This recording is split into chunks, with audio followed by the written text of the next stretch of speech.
Kharge కేసీతో CM భేటీ, ఢిల్లీలో కలిసి budget party వ్యవహారాలపై చర్చ.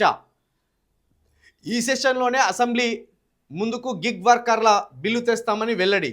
వేం నరేందర్ రెడ్డికి అభినందనలు తెలిపిన పార్టీ అగ్రనేతలు. సీఎం వెంట పిసిసి చీఫ్ మహేష్ గౌడ్, రాష్ట్ర ఎంపీలు. ఇవాళ రాహుల్ గాంధీ కేంద్ర మంత్రులను కలిసే ఛాన్స్. నిన్న ఖార్గే తోటి కేసీ వేణుగోపాల్ తోటి మన ముఖ్యమంత్రి గారు భేటీ అయినట్లుగా కూడా తెలుస్తుంది. అదేవిధంగా మన రాష్ట్ర బడ్జెట్ పైన, పార్టీ వ్యవహారాలపైన ఢిల్లీ నాయకులతోటి చర్చలు జరుపుతాను. మన రాష్ట్ర బడ్జెట్ మీద ఢిల్లీ తోటి చర్చలు జరపవలసిన దౌర్భాగ్యం ఏంది?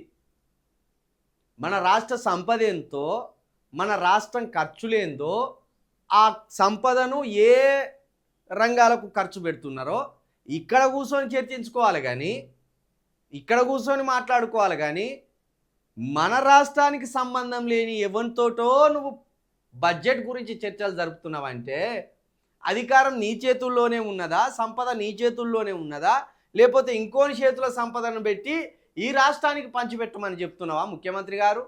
ఢిల్లీకి పోయి నువ్వు రాష్ట్ర బడ్జెట్ మీద చర్చ జరుపుతున్నావంటే నీ చేతిలో పవర్ ఉన్నదా లేదా, అదొకటి చెప్పాలను. ఇక గిగ్ వర్కర్లకు సంబంధించి బిల్లు తెస్తారట. మరి ఎలాంటి బిల్లు తెస్తారు గిగ్ వర్కర్లకు సంబంధించి అనేది చూడాలి.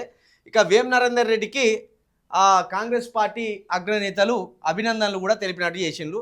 మరి వేం నరేందర్ రెడ్డి ఎందులో నిష్ణాతులో మరి అర్థమైతలేదు.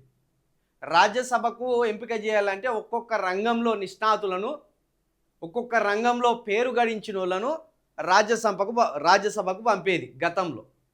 కానీ ఇప్పుడు మాత్రం గోళీలు ఇచ్చేటోళ్లకు, రియల్ ఎస్టేట్ వ్యాపారులకు, వీళ్లకు ఈ రాజ్యసభ పదవులను కట్టబెడుతున్నారు.